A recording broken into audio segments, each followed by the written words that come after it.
இப்போ இந்த மனசாட்சி வந்து காலி ஆயிடுச்சுன்னா ஃபெய்த் வேலை பார்க்காது. இப்போ மனிதன் வந்து, நான் உங்களை சொல்லுவா சார், நீங்கள் தேவ நீதியில் போகிறீங்களா மனசாட்சியில் போகிறீங்களா? நம்ம எல்லாம் மனசாட்சியில் தான் போயிட்டுருக்கோம், நமக்கே தெரியாது. தேவ நீதியில் கிடையாது நம்ம. அப்போ நல்லா கவனிங்க, தேவ நீதிக்கு நீங்கள் வரணும். we are not living in the age of conscious. அதாவது கான்சியஸில் மூவ் ஆகிற ஒரு ஏஜில் இல்லை, நம்ம சிலுவையில் மூவ் ஆகிற ஒரு ஏஜுக்கு வந்திருக்கிறோம். இதெல்லாம் வந்து பாதி பேர் ஹார்ட் அட்டாக் வந்துடும். எனிஹவ் வந்து நம்ம பேசித்தான் ஆகணும். ஒருவேளை ஒரு 10 வருஷம் கழித்து ஒருத்தன் இந்த செய்தியை கேட்கும்போது பரவாயில்ல, நம்ம ரெண்டு முறையில் யோசிக்கலாம். நான் நான் சொல்லிடுறேன். என்னென்னா, இந்த பவுலை பார்த்து சொல்கிறார். பவுல் வந்து தீமோத்தேயுவை சொல்கிறாரு, என் மகனே நீ நல்ல போராட்டம் பண்ணு, விசுவாசமும் நல் மனசாட்சியும் உடையவனாயிரு. எல்லாம் சொல்லுங்கள், விசுவாசமும் நல் மனசாட்சி. இந்த விசுவாசத்துக்கு ஒரு சப்போர்ட்டிவ் டாக்குமெண்ட் ஒன்று கொடுக்குறாரு. அது என்னன்னா நல் மனசாட்சி. கை தட்டுங்க. ஹலோ, எவன் தெரியுமா விசுவாசத்தில் அப்படி மேலே நிற்பான்? எப்பவுமே நல் மனசாட்சி இருக்கு பாருங்க.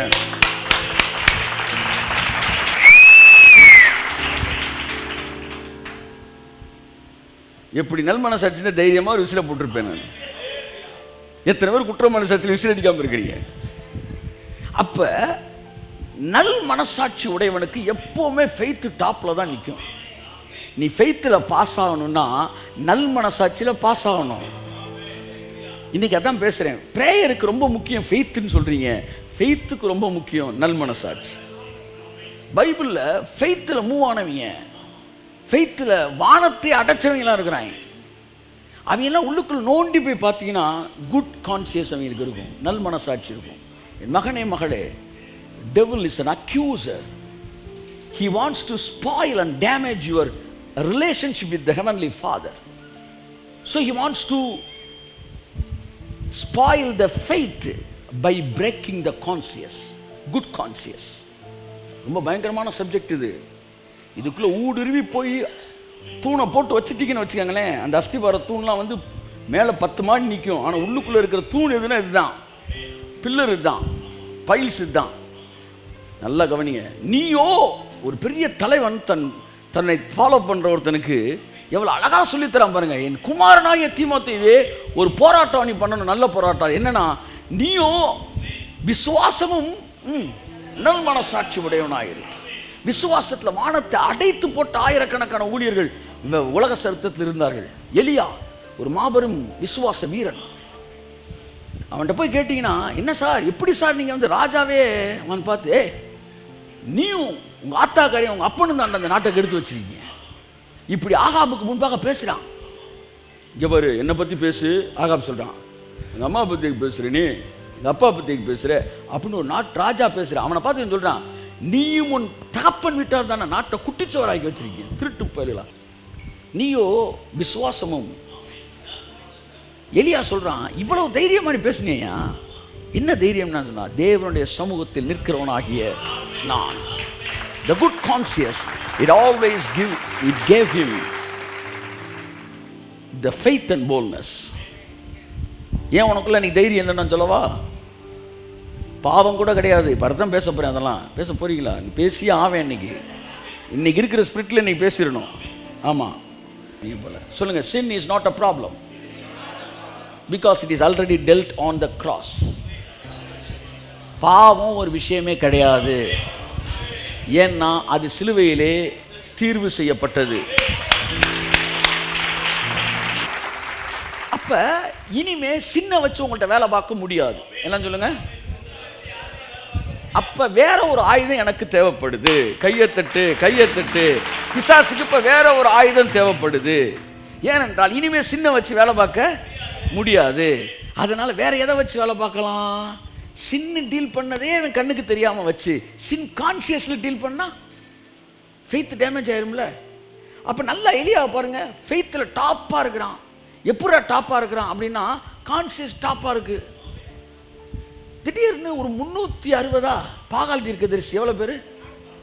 450 பால்கால் தீர்க்கதரிசிய ஸ்லாட்டர் டவுன், வெட்டி கீறி போட்டான். தலை தனியா முண்டன் தனியா கிடக்கிறான். 450 பேரை காலி பண்ணிருக்கான் சார். என்ன தைரியம் பாருங்க. அவன் உடம்ப கிழிச்சுக்கிட்டு ஆடிக்கிட்டு இருக்கிறாங்க. அவன் சொல்கிறான், ஏ என்னங்கடா அப்படின்ட்டான். அப்படின்றான். சத்தமாக பண்ணுங்க, உங்கள் சாமி ஒரு வேளை தூங்கிட்டு இருக்கும்யா. என்ன ஹியூமர் சென்ஸ் பாருங்க. ஸோ ஃபெய்த்தில் டாப்பில் இருக்கவன்லாம் ரொம்ப சீரியஸாக இருப்பான் நீங்கள் நினைக்கக்கூடாது. அவனுக்குள்ள ஏகப்பட்ட ஹியூமர் சென்ஸ் இருக்கும். கை தட்டுங்க. ஆமே. ஒரு மொழிபெயர்ப்பு சொல்லுது, உங்கள் சாமி டாய்லெட்டுக்கு போனால் கூட போயிருப்பாரியா. ஆமாம், வெயிட் பண்ணிட்டு வரட்டு. சாயந்தரம் வரைக்கும் உடம்ப கிழிக்கிறாங்க. என்ன சொல்ல வராங்க, என் உடம்பே கிழிச்சிட்டோம்னா இன்னும் கொஞ்ச நேரத்தில் உன் உடம்பு கிழிக்கிறதுக்கு ரொம்ப நேரம் ஆகாது. இப்போ உன் சாமி வந்து இவன் இவ்வளோ பேசுகிறான்ல, இப்போ அடுத்து இவன் ஜோம் பண்ணும்போது நடக்கலன்னா அந்த பயமே இல்லை பாருங்க. பயலுக்கு இந்த பயமே இல்லை பாருங்க. 450 பேர் உன்னை நாராக கிழிச்சிட மாட்டான். போங்கடா. இப்போ எலியா எதில் நிற்கிறான், போடா. ஆண்டவனே நம்ம பக்கம் இருக்கான், அங்கே நிற்கிறான் எலியா. இவ்வளோ பெரிய எலியா 450 பேரை காலி பண்ண. சாயந்தரம் அடுத்த ஈவினிங் அவன் ஜோம் பண்ணுறான், அவன் அக்னிலாம் வந்துருச்சு. இந்த எலியா ஒரு லேடிக்கு, ஆனால் ராணி அவன் சொன்ன உடனே பயந்து போய் ஒளிஞ்சு நிற்கிறான். எலியாவை எங்கே போனதுன்னு விசுவாசம். அவன் என்ன சொல்றான், நான் நல்லவன் அல்ல. ஃபெய்த் எங்க டேமேஜ் ஆச்சு சொல்லுங்க, கான்சியஸ் டேமேஜ் ஆச்சு.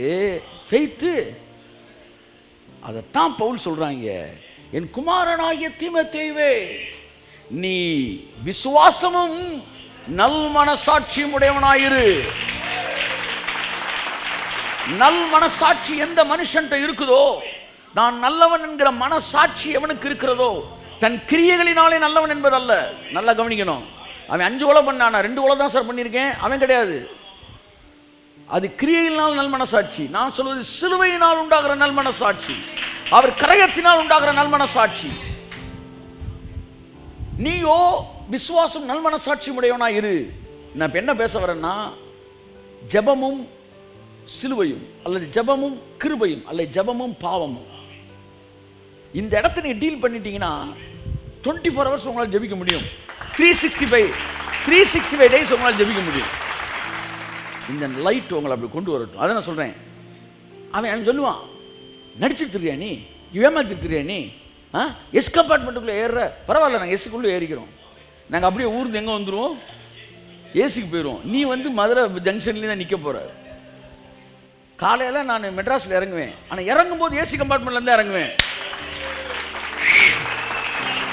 ஒரு நாள் பரலோகத்தில் இறங்குவேன், இறங்கும்போது பரிசுத்தத்தில் தான் நான் இறங்குவேன்.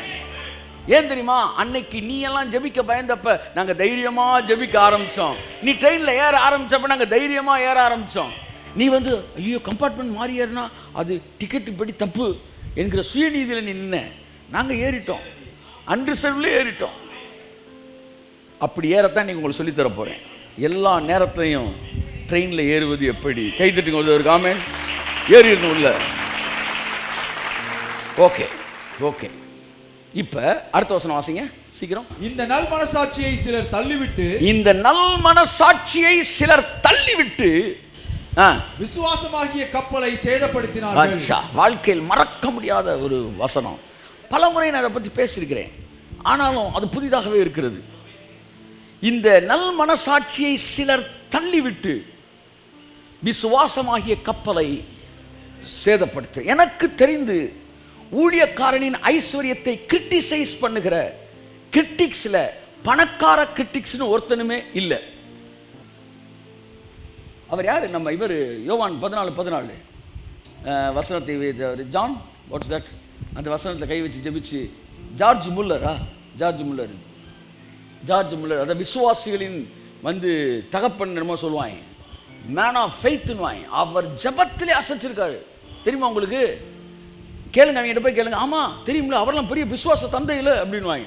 எப்படின்னா ஆர்ஃபனேஜ் வச்சிருக்காரு, ஜார்ஜ் முல்லர் தான் நினைக்கிறேன். ஆர்ஃபனேஜ் வச்சிருக்காரு, ஒரு 500 பிள்ளைங்க வச்சு படிச்சுக்கிட்டு இருக்கு. நைட்டு சாப்பாடு இருக்காது, பிள்ளைங்க அழுங்க சாப்பாடு இல்லைன்னு. உடனே 8:30 மணி ஆனோடனே எல்லோரும் பிளேட் எடுத்துருங்க, வரிசையாக உட்காருங்கன்ட்டு வரோம். ஒன்றுமே இருக்காராம், எல்லாம் எடுத்து உட்காந்துருவாங்களாம். இப்போ எல்லாம் நான் ஜெபிக்க போகிறோம். ஒரு பிள்ளை எந்திரிச்சு ஜோம் பண்ண, கர்த்தாவே எங்களுக்கு கொடுத்து ஆகாரத்துக்காய் ஸ்தோத்திரம் ஜோம் பண்ணுன்னு. அந்த பிள்ளை அப்படியே இன்னசென்ட்டாக எந்திரிச்சு, அப்பா எங்களுக்கு நைட்டு கொடுத்து, அதுக்கு நினச்சிக்கிட்டு உள்ள ஆகாரம் இருக்குன்னு கொடுத்து ஆகாரத்துக்காய் ஸ்தோத்திரம் ஜெபிச்சிருக்குன்னு உள்ளே போய் யோவான் 14:14 எடுத்து கை வச்சு, நாமத்தில் எதை கேட்டாலும் தருவேன் என்று சொன்னீரே, என் பிள்ளைகளுக்கு ஆகாரத்தை தாருமாண்டேன். ஜெபம் பண்ணுவாராம். அவர் ஜெபிச்சு அந்த அந்த அந்த வசனமே கிழிஞ்சிருக்குமா. அவர் ஜெபிச்சுட்டு வெளியே வருவாராம். பிள்ளையை ஜெபம் பண்ணி முடிக்கிறதுக்குள்ள வாசல்ல வந்து ஒரு பெரிய லாரி நிற்குமா. என்னன்னு பார்த்தா பக்கத்து வீட்டில் பெரிய பணக்கார வீட்டு கல்யாணம், பெரிய மில்லியனரு. ஆட்கள் வந்து குறைவாக வந்தாங்க, நிறைய சாப்பாடு முடிஞ்சிச்சுன்னு கொண்டு வந்து நப்பா இறக்குவாங்களாம். அறுசுவை உணவு. யாரடா சொல்ல முடியும் இந்த ஜார்ஜ் முல்லர் விசுவாசத்திலே இல்லை என்று? இவர் விசுவாச வீரன் ஒத்துக்குவாங்க. ஆனால் இவங்களுக்கு எல்லாம் இந்த கதை தான் தெரியும். நான் சொல்கிறேன் அடுத்த கதை. ஆண்ட்ரூ மார்க் சொல்கிறாரு, அவர் ஒரு மேகசின் நடத்தினார் ஆண்ட்ரூ மார்க். அந்த மேகசினில் தன்னுடைய ஆர்ஃபனேஜுக்கான தேவையை அதில் எழுதியிருக்கிறாரு. தன்னுடைய எந்த இடத்துக்கு வந்து நீங்கள் பணத்தை மணி ஆர்டர் பண்ணணுன்ற அட்ரஸை குறித்து அட்ரஸை பிரிண்ட் பண்ணி தனக்கு பணம் காணிக்கை அனுப்புவதற்கான முகவரியையும் அதற்கு எப்படி எந்த விதத்தில் வங்கியில் போட வேண்டும் என்பதையெல்லாம் பிரிண்ட் பண்ணி கொடுத்துருக்கிறார். இது தெரியுமா உனக்கு? இப்போ சொல்லு, ஜார்ஜ் முல்லர் விசுவாச வீரன் இல்லைன்னு சொல்கிறான். மீதியை நான் பார்க்கல, மக்கள் பார்த்துக்குவாங்க. அக்கௌண்ட் நம்பரை கொடுத்த ஜார்ஜ் முல்லர் விசுவாசம் உள்ளவர் இல்லைன்னு சொல்லு. நீ யார் விசுவாசத்துக்கு டெஃபினேஷன் கொடுக்க? அதான் கேள்வி. நீ யார்? Who are you? எங்கேருந்து வர? ஏன் ஒரு பனியன் கம்பெனியில் வேலைக்கு சேர வேண்டிய இங்கே? இப்போ நான் அப்படி சொல்கிறேன், நீ ஒரு பனியன் கம்பெனியில் வேலை சேர வேண்டிய எதுக்கு ஊழியத்துக்கு வந்து கேட்டால் நீ யாரை சொல்கிற கேட்பில்ல? அதைத்தான் நான் கேட்டுக்கிட்டு இருக்கிறேன். ஜார்ஜ் முல்லரை வங்கி என்ன பிரிண்ட் பண்ணி கொடுக்குறாரு. Because you know one thing. ஏன் சார் நான் கேட்குறேன், ஊர் ஃபுல்லாக போகிறீங்க, நிறையா பாருங்கள், நிறையா வந்து என்ன இருக்குது சொல்லுங்கள், என்னது இந்த பணம் போடுறதுக்கான வங்கி பேங்க் அக்கௌண்ட் டீட்டெயில்ஸ் இருக்குது. நீங்கள் என்ன செய்றீங்க? அக்கௌண்ட் டீட்டெயில்ஸ் பார்க்குற இடத்துல பணமாக போட்டுக்கிட்டு இருக்கீங்க. அப்படி கிறுக்க வேணா வச்சுருக்கீங்களா? அக்கௌண்ட் டீட்டெயில்ஸை பார்த்துட்டாங்கன்னா அதனால பணத்தை போட்டான். அட கிறுக்கு பயல, என்னடா பேசுகிற நீ? அக்கௌண்ட் டீட்டெயிலை பார்த்த உடனே பணம் போடுற அளவுக்கு அப்போ மக்களை நீ குறைச்சி பேசுறியா? மக்களை நீ முட்டாள்னு சொல்ல வரியா? 1000 அக்கௌண்ட் நம்பர் போட்டாலும் அவன் அனுப்பணும்னு பைபிள் சொல்லுது. தேவன் எவருடைய இருதயத்தை ஏவினாரோ கையை தட்டு. வசனம் தெரியல. பெரிய ஆஃபர் கொடுக்குறான் தாவீது பணத்தை போடுறதுக்கு, போடுங்கடான்னு சொல்லி. ஆனா பைபிள் என்ன சொல்லுது தெரியுமா? தேவன் எவருடைய இருதயத்தை ஏவினாரோ அப்ப அக்கௌண்ட் நம்பரை பார்த்து அவனை பணம் போட மாட்டான். நீ போட்டு பாரு, நீ போடுறா மாப்பிள்ள பார்த்துருண்டா, நீ போடு, உனக்கு 100 ரூபா வந்துச்சுன்னா நான் வந்து வராது. ஏன் தெரியுமா? அவர் உனக்கு வச்சுட்டாரா. நீ என்னைக்கு கிரிட்டிசைஸ் பண்றியோ அது உனக்கு வராது. அப்ப நல்லா கவனிங்க. இப்ப எதுக்கு இதை சொல்ல வந்தீங்க? ஐஸ்வர்யத்தை கிரிட்டிசைஸ் பண்றவன் என்னைக்குமே ஐஸ்வர்யவானா இருந்ததில்லை. அப்படித்தான் அடுத்தவனுடைய நல்மன சாட்சி, இப்ப சப்ஜெக்ட் வரேன், அடுத்தவனுடைய நல்மன சாட்சியை கெடுக்கும்படி அவர்களை குற்றம் சுமத்துகிறவர்கள் ஒரு நாளும் தேவனிடத்தில் நல்மன சாட்சியோடு நெருங்கவே முடியாது. அவன் லைஃப்ல அவனுக்கு ஜெபம் பண்ணி ரொம்ப நாள் ஆயிருக்கும். ஏன் தெரியுமா? அவன் அடுத்தவனுடைய கான்சியஸை கெடுத்து அந்த அந்த தாட்டை அவனையே கெடுத்துரும். அதே எனக்கு ஒரு ஆச்சரியம். மற்றவர்களை குற்றம் சுமத்துறோம். என்னைக்காச்சும் ரா பாபான்னு ஆவியில் நினைஞ்சிருக்கான்னு கூர்ந்து பாருங்க, ஜெபிச்சிருக்கவே மாட்டான். ஏன் தெரியுமா? அது அவனையே கெடுத்துருக்கும். அவனை வெளியில் சொல்லியிருக்கோம், நம்ம சொல்லாமல் செஞ்சுக்கிட்டு இருக்கோம். அதனால் நம்ம ஒரு வேலையை செஞ்சுக்கிட்டு இருக்கோம், அது அவனை கொன்றும். பைபிள் சொல்லுது, இந்த நல்மன சாட்சி நீ காப்பாற்றிக்கணும். நீ விசுவாசமும் நல்மன சாட்சியும் உடையவனாய் இரு. ஏனென்றால் நல்மன சாட்சியை என்ன செய்யறாங்க சிலர் தள்ளிவிட்டு விசுவாசமாய கப்பலை சேதப்படுத்துகிறார்கள். ஸோ நல்மன சாட்சியை எவனாச்சும் ஒருத்தன் கெடுக்கணும்னு உங்கள்கிட்ட பேசினா அது அசால்ட்டை நீங்கள் விடவே கூடாது. பிசாசு உங்கள்கிட்ட பேச நினைச்சனா விடவே கூடாது. ஏன்னா அது ஃபெய்த்தை டேமேஜ் பண்ணிடும். நீங்கள் செய்கிற பாவங்கள்லேருந்து அப்போ நீங்கள் மாற்றம் தேவையில்லை உங்களுக்கு. சார், குற்ற உணர்வு வேறு, பாவ உணர்வு வேறு. கன்ஃபியூஸ் பண்ணாதீங்க. என்ன சொல்லுங்கள்? அதை சொல்லலை, கன்ஃபியூஸ் பண்ணாங்க சொல்ல சத்தமாக சொல்லுங்கள். குற்ற உணர்வு வேற, பாவ உணர்வு வேற. இது ரெண்டும் டீல் பண்ண தெரியணும் உங்களுக்கு. பாவ உணர்வு உங்களை மாற்றும், குற்ற உணர்வு உங்களை தூக்கிட்டு போய் தனியாக உட்கார வச்சு குந்த வச்சிடும். சரி, குற்ற உணர்வு எப்படி கொடுக்கலாம்? என்னடா பாவம் பண்ணிக்கிட்டு இருக்க நீ? திருட்டு பயல, நீ எல்லாம் அப்படி பண்ணலாமாடா? இது வந்து குற்ற உணர்வு கொடுக்குறது. அவனை பார்த்து, பேதுருவே நீ என்ன நேசிக்கிறியா? பாவத்தை பேசுறதுக்கு அன்பை பேசுறாரு, பாவம் டீல் ஆகுது. ஆசீர்வாதத்தை கொடுக்குறாரு, நான் பாவியாகிய மனுஷன்றான். பாவத்தை பேசும்போது வருவது குற்ற உணர்வு, அன்பை பேசும்போது வருவது பாவ உணர்வு. கைத்தட்டு. இதுக்கெல்லாம் ஆமாம் ஆமாம், இதுக்கெல்லாம் வந்து நீங்கள் $1000 அசலாமல் போடலாம், ஆனால் நீங்கள் கடனாளிகள் தான். பாவத்தை பேசினால் குற்ற உணர்வு, எல்லாம் சத்தமாக சொல்லுங்க. அன்பை பேசினால் பாவ உணர்வு. எவ்வளோ பெரிய ஆள். அதனால தான் ரொம்ப குற்றம் கண்டுபிடிக்கிற மனைவிகள்கிட்ட கணவர்கள் துணிகரமாய் பாவம் செய்வார்கள். ஏன்னா அவங்களுக்கு வந்து பாவ உணர்வே வராது. ஆனால் நேசிச்சுட்டு இருக்க மனைவிட்ட வந்து பாருங்களேன், பாவம் செய்கிறதுக்கு அவனுக்கு கை கால் நடுங்கும். அவன் எவ்வளோ பெரிய முரட்டாளாக இருந்தாலும் நடுங்கும். ஏன்னா அந்த லவ் சச்ச பவர்ஃபுல். அதனால் குற்றம் சுமத்திக்கிட்டு இருக்கிற மனைவிகள்கிட்ட வாழ்கிற வந்து ரொம்ப ஈஸி. அப்படியே மெயின்டைன் பண்ணிக்கிட்டே இருக்கலாம், நீங்கள் தப்பு செய்யலாம். ஆனால் அன்பை காட்டுறவங்கிட்ட மட்டும், அன்புக்கு சுவிட்ச் ஓவர் ஆனாயினா உங்களுக்கு வெடி வச்சுட்டாங்கன்னு அர்த்தம். அதனால் நிறைய பேர் சேஃபர் ஜோனில் இருக்கிறாய். திட்டிக்கிட்டே இருக்கட்டும், அப்போ தான் நமக்கு கொஞ்சம் நல்லா தப்பு பண்ணலாம். அன்பை காட்டிட்டாங்கன்னா அப்புறம் நமக்கு பெரிய சிக்கலாகிடும். Sir this is deeper level psychology, word of god, revelation, it top level. குடும்பம் வேறு மாதிரி ஆகி போயிடும், டிரான்ஸ்ஃபர்மேஷன்லாம் பயங்கரமாகிடும். அப்பா, இது தெரியாமல் தான் பிசாசு கொள்ள பொம்பளையாளர்களை பிடிச்சி கெடுத்து மண்டையை திருக்கி வச்சு கணவன்மாரெலாம் இன்னும் மோசமான செஞ்சுக்கிட்டு இருக்கிறாங்க. 10 வருஷங்களுக்கு தீர்ந்துருக்கான்னு பார்த்தா 10 வருஷம் கழிச்சு அப்படியே தான் இருக்கிறாய். இன்னும் கொஞ்சம் பாலிஸ்டாக தப்பு பண்ணிட்டு இருக்கிறாங்க. மாற்றங்கள் எதுவும் இல்லை. என்னடானா வந்து வீட்டில் லவ் இல்லை. சிலர் நம்ம நல் மனசாட்சியை தள்ளிவிட்டு விசுவாசமாய் கப்பலை சேதப்படுத்தினார்கள். நல் மனசாட்சியை கெடுப்பது எது? இதான் என்னுடைய சப்ஜெக்ட். பாவமா நியாயப்பிரமாணமா? அதான் கேள்வி. நீங்கள் நினைக்கிறீங்க பாவம் செஞ்சுட்டா நல் மனசாட்சி கெட்டு போகணும். இல்லவே இல்லை. ஏன்னா நியாயப்பிரமாணம் வர்ற வரைக்கும் பாவத்துக்கு உயிரே வரலை. என்னைக்கு நியாயம் பேசுகிறானோ, என்ன பிரமாணம் அதுக்கு பேர்? நம்மள்ட்ட இருக்க என்ன பிரமாணம்? நீதி பிரமாணம். கைத்தட்டு. ஆமென். அப்படியே நீங்கள் எந்திரிச்சு வீட்டில் போய் ஒரு சப்பாத்தியை சாப்பிட்டு தூக்கத்தை போட்டுடலாம் கும்முன்னு. சொல்கிற புரியுதா உங்களுக்கு? பழைய ஏற்பாடு நியாயப்பிரமாணம், புதிய ஏற்பாடு நீதி பிரமாணம். பைபிள் அப்படி தானே சொல்லுது. அப்போ நியாயம், இதெல்லாம் நியாயம் இல்லை சார், அதெல்லாம் நியாயம் இல்லை சார் அப்படின்னு பேசுகிற நியாயப்பிரமாணத்தில் இருக்கான் சார். அவர் சிலுவையில் முடிச்சு உங்களுக்கு ஒரு டிரான்ஸ்ஃபர்மேஷனை கொடுத்து உங்கள் வாழ்க்கையில் உங்கள் விருப்பத்தை மாற்றிக்கிட்டு இருக்கா சார். இது நீதி பிரமாணம்.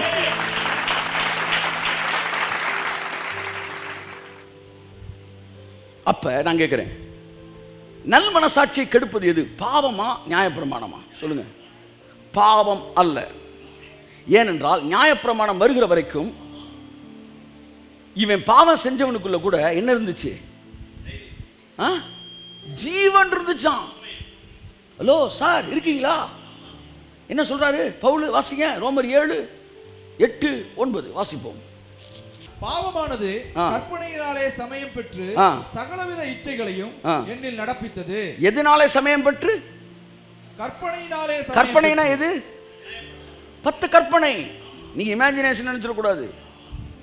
பாவமானது கற்பனையினாலே சமயம் பெற்று, 10 கற்பனையினாலே சமயம் பெற்று சகலவித இச்சைகளையும் என்னில் நடப்பித்தது. நியாயப்பிரமாணம் இல்லாவிட்டால், பாத்தீங்களா? அதான் பேசுறான். நியாயப்பிரமாணம் இல்லாவிட்டால் பாவம் செத்ததா. கையத்தட்டு. அப்ப நியாயப்பிரமாணம் வந்த உடனே என்ன வேலையை பார்த்துச்சுன்னா, இவன் மனசாட்சியை தூண்டி விட்டுச்சு. இப்ப நியாயப்பிரமாணம் வராத வரைக்கும் பாவம் செஞ்சான். ஆனா 900 வருஷம் வாழ்ந்தான்.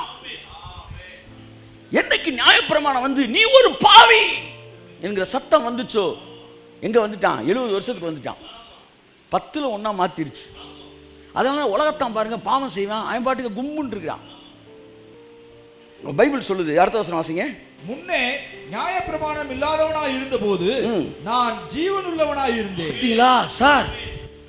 ஜீவனை நீங்க சிலுவையில் பேசிக்கிட்டு இருக்கீங்க, அவன் அங்கேயே பேசுறான். பிரமாணம் வர்றதுக்கு முன்னாடி நான் ஜீவனா தான் இருந்தேன். நல்ல கான்சியஸ் எனக்கு இருந்துச்சு. பாவம் செஞ்சேன், ஆனா அது பாவம் எனக்கு சொல்றதுக்கு யாரும் இல்லை. என் மனசாட்சி நல் மனசாட்சியாக இருந்தது. ஆனா தேவன் அந்த இடத்துல அவனை வாழ விரும்பல. அது தெரிஞ்சுங்க. பாவம் செஞ்சுட்டு பாவத்தை பத்தியே தெரியாம வாழ தேவன் விரும்பவே இல்லை. நீ பாவம் செய்யாத வாழ்க்கைக்கு தான் கொண்டு வர விரும்புறாரு. என்ன சொல்லுங்க? பாவம் செய்யாத ஒரு வாழ்க்கைக்கு தான் சொல்லுங்க. செய்யாத ஒரு வாழ்வுக்கு தான் தேவன் உங்களை கொண்டு வர விரும்புகிறார். ஆனால் கொண்டு செல்லும் வழி எல்லாம் நல் மனசாட்சியோடு நீங்கள் வரும்படி அவர் விரும்புகிறார். கைத்தட்டு. தம்பி, ரொம்ப கரெக்டாக ஃபாலோ பண்ணணும். பாவம் செய்யாத வாழ்க்கையை தான் விரும்புகிறாரு. மறந்துடவே கூடாது. பாவம் செய்கிற இடத்துக்கு நம்மளுக்கு அழைக்க விரும்பலை. பாவம் செய்யாத இடத்த கொண்டு போகிறார். ஆனால் போகும் வழியிலே நல்மனசாட்சியோடு கடந்து வர வேண்டும் என்று கர்த்தர் விரும்புகிறார். நாங்கள் ஒன்று எப்படி வேணாலும் இருக்கின்ற வாழ்க்கையை பேசவே இல்லை. நாங்கள் கரெக்ட் டெஸ்டினேஷன் தான் போயிட்டு இருக்கிறோம். ஆனால் ஆண்டவே சரியாகும் செய்யணும் வேதம் சொல்லுகிறது. வாசிப்போம். கற்பனை வந்தபோது பாவம் உயிர் கொண்டது. இதுதான் நான் பேச விரும்புகிறேன். என்னைக்கு நியாயப்பிரமாணம் வந்துச்சோ அன்னைக்கு பாவத்துக்கு உயிர் வருது. இப்ப பாவத்துல விஷயமா உயிர்ல விஷயமா சொல்லுங்க சார். ஒரு பாம்பு வந்து டேஞ்சரானது அப்படின்றவங்க கை தூக்குங்க. சும்மா கை தூக்குங்க. கை தூக்காதவங்க மடியில் ஒரு 4 பாம்பு தூக்கி விடியா. பாம்பு டேஞ்சரானது தானா? இப்போ நான் ஒரு செத்த பாம்பு கொண்டு வரேன், இது டேஞ்சரா? ஏன் ஏன் உயிர் இல்லை. இப்போ நான் கேட்குறேன், பாம்பு டேஞ்சரானதா உயிர் டேஞ்சரானதா? அப்போ நியாயப்பிரமாணத்துக்கு உயிர் பாவம் வந்து டேஞ்சர்னு நீங்கள் சொல்கிறீங்களே, பாவம் டேஞ்சர் இல்லை, பாவத்துக்குள்ள உசுறு இல்லைன்னு சொல்லுங்க. உசுறு, அந்த பாவத்துக்கு ஒரு உசுறு வருது இல்லை, அதுதான் டேஞ்சர். அந்த உசுறு எப்போ தெரியுமா வருது?